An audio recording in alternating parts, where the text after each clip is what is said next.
جرم پتہ کیوں بڑھ گیا ہے؟ ہمارے نوجوان کام ہی کو نہیں کرتے، فارغ ہیں، اور فارغ دماغ شیطان کا کارخانہ ہوتا ہے۔ بندہ فارغ ہے تو اسے وسوسے ہی آئیں گے، اسے سویرے کام پہ لگا دو، شام کو تھک کے سوئے گا، خود ہی گناہ نہیں کرے گا۔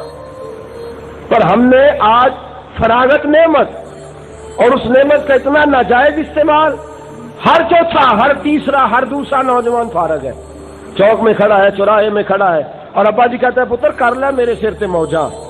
یہ موجہ نہیں کرا رہا، تو یہ زیادتی کر رہے ہیں، ظلم ہے اولاد کے ساتھ۔ اسے اگر آج محنت کرنے کی عادت ہی نہ ہوئی، اسے آج اگر کچھ کرنے کی عادت ہی نہ ہوئی، تو کل آنکھیں بند کر گیا تو اس کا بنے گا کیا؟ اسے محنت پہ لگا، کوشش پہ لگا، اس کو جو ہے وہ محنت کرنے کی عادت پڑے، تاکہ کل کو یہ کسی کا محتاج نہ ہو۔ میرے نبی پاک صلی اللہ علیہ وسلم نے فرمایا دو ہاتھوں سے مزدوری کر کے کھاؤ، سب سے پاکیزہ رزق وہ ہے، سب سے پاکیزہ رزق وہ ہے، سب سے اچھی روزی وہ ہے جو بندہ دو ہاتھوں سے محنت کر کے کھاتا ہے۔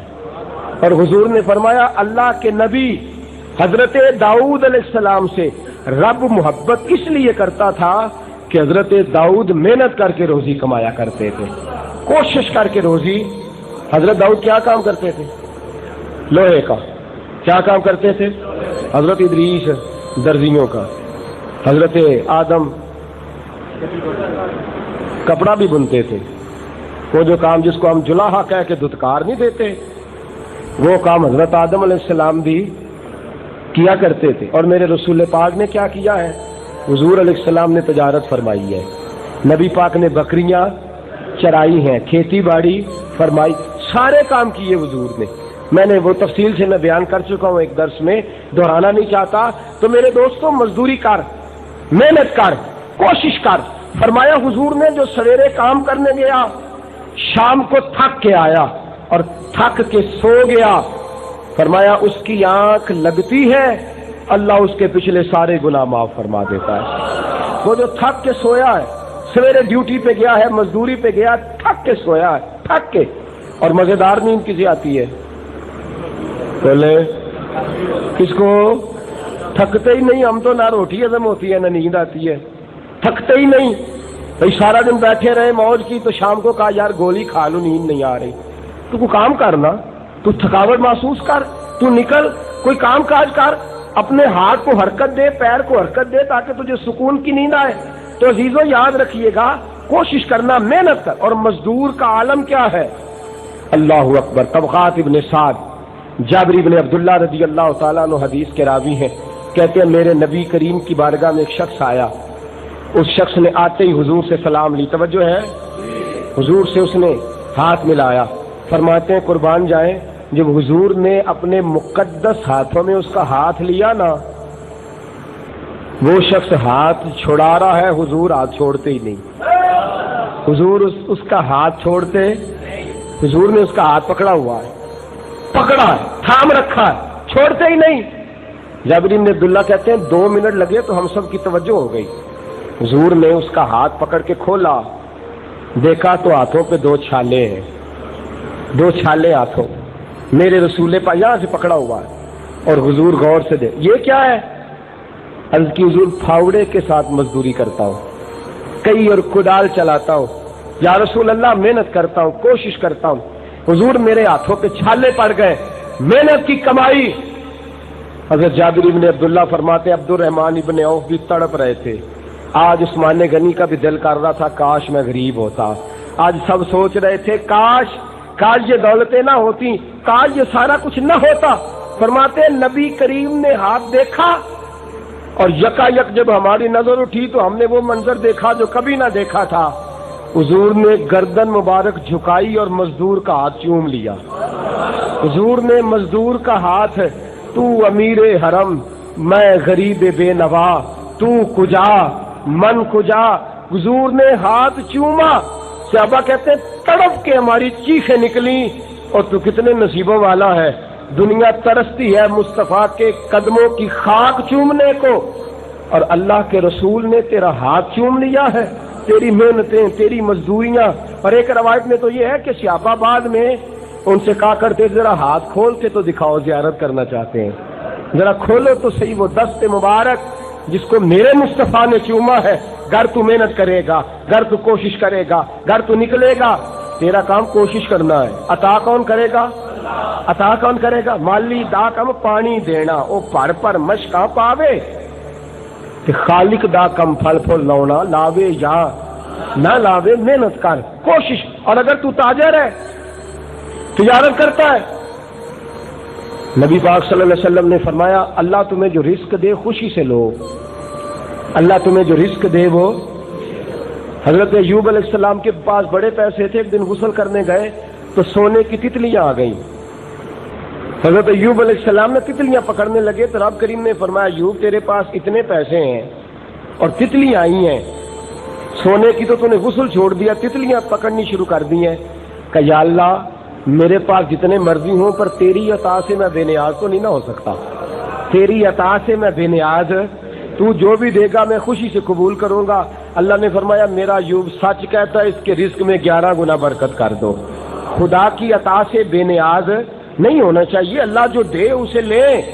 تجارت کی کتنی، حضور نے فرمایا بنی اسرائیل میں ایک تاجر تھا، اللہ نے اسے بخش دیا۔ کیا تھا؟ بولے سارے بولے، صرف نمازی نہیں بخشے جاتے، حاجی غازی صائم الدہر قائم اللیل نہیں بخشے جاتے۔ کون بخشا گیا؟ بولے یا رسول اللہ تجارت کی وجہ سے ہی۔ حضور فرماتے ہیں اس نے اپنے ملازموں سے کیا رکھا تھا؟ گاہک کو سہولت دینا، گاہک کو سہولت دینا، سہولت دینا، نفع کم لینا، مال زیادہ بیچنا، گاہک کو سہولت دینا۔ اگر کوئی بندہ چیز واپس کرنے آئے تو وہ بھی رکھ لینا، اور اگر تم پیسے وصول کرنے جاؤ، اگر تم سمجھو سامنے والا تنگ دست ہے تو اسے مہلت دے دینا، خیر ہے اللہ نے دیے ہوئے ہیں۔ فرمایا وہ تاجروں سے پیار کرتا تھا، فرشتے اسے عذاب دینے لگے تو اللہ کریم نے فرمایا یہ میرے بندوں سے پیار کیا کرتا تھا، محبت کرتا تھا، میں کیسے عذاب دوں؟ میں نے بھی پیار کرنے کا فیصلہ کر دیا، جنت کے دروازے کھول دو، جنت کے دروازے۔ تو بخشا گیا کس وجہ سے؟ بولے اشارے بولے۔ جدوں تے دکان کریے نا نوی نوی تو بندہ کونا ماردا ہوئے تو پھر لئی نے ترلے، تو جے تھڑے تے جی چاڑو نہ 15 تو پھر اکھا رکھ لی نے متھے تے، تو پھر آخی دا پیچھا ہٹ بی ہاتھ نہ لائی، لینا ہوندا کو نہیں سودا جو تسی ٹور آؤندے ہو۔ پھر بالکل اسی وقت تکبر چھا گیا، آ گیا۔ اور میں اکثر میرے بڑے پیار والے ہیں تاجر دوست مجھ سے آگے پوچھتے ہیں تو میں کہتا ہوں یار تھوڑا کام نہیں چلتا تو وظیفے پوچھ دیو، تو جدو چلتا ہے تو شکر دے طریقے کیوں نہیں پوچھ دے؟ پھر ساریاں تراویاں دکان تے کٹ آؤندے ہو، کرما لو، یہ کیسا عجیب نظام تم نے بنایا ہے؟ جدوں تے نہ آوے حضرت صاحب کام کوئی وظیفہ دسو تو جدو چلے ہو دو بتائے نا۔ کدی کوئی بندہ ویکھیا یہ تویز لین گیا ہوئے کہ میرا کام چلتا ہے دسو کوئی تویز دیو میں شکر ادا کرنا ہے۔ کدو لین جانے تویز؟ تو جی چل جائے تو پھر بھی لین جانا چاہیے، جب نہیں چلتا تو فضل کا تعویذ لینے جا، اور جب چلنے لگ جائے تو شکر کا تعویذ لینے چلا جا۔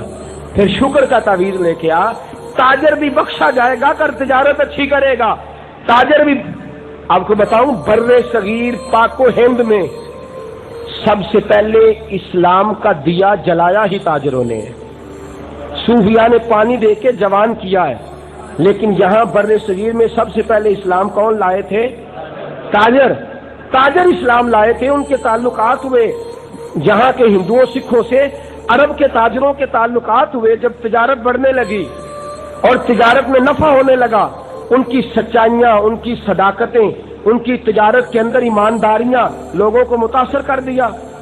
حضرت جریر بن عبداللہ رضی اللہ تعالیٰ عنہ کہتے ہیں میں نے کلمہ پڑھا تو نبی پاک صلی اللہ علیہ وسلم سے میں نے وظیفہ پوچھا، حضور کیا میں کیا کروں؟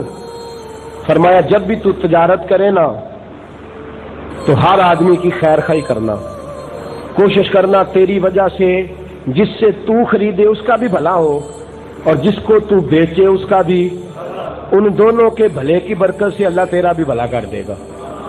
تو خیر خواہی کرنا، حضور نے وعدہ لے لیا۔ کہتے ہیں میری تجارت یہ تھی کہ میں مدینے کے دیہاتوں سے جانور خریدتا تھا اور شہر لا کے بیچا کرتا تھا۔ ایک یہودی سے میں نے مال خریدا، ایک گھوڑا خریدا، 3 دینار کا سودا طے ہو گیا، میرا اس سے کئی سالوں کا تعلق تھا، پہلے بھی میں اس سے مال خریدتا تھا۔ 3 دینار میں سودا طے ہوا، میں نے اس کو پیسے دیے، اور جب میں گھوڑے میں نے پکڑا اور گھوڑے کو پکڑ کے ذرا سا میں نے قریب کیا تو میں نے کہا تیرا تو گھوڑا شریف ہی بڑا ہے۔ اس طرح کے گھوڑے پہ جو گھر میں سواری رکھنا چاہیں گے نا، ان کے لیے بڑے مفید ہوں گے۔ یہ گھوڑا تو تنگ ہی نہیں کرتا، کیا کہتے ہیں پنجابی میں، ہم سیل کہ ساؤ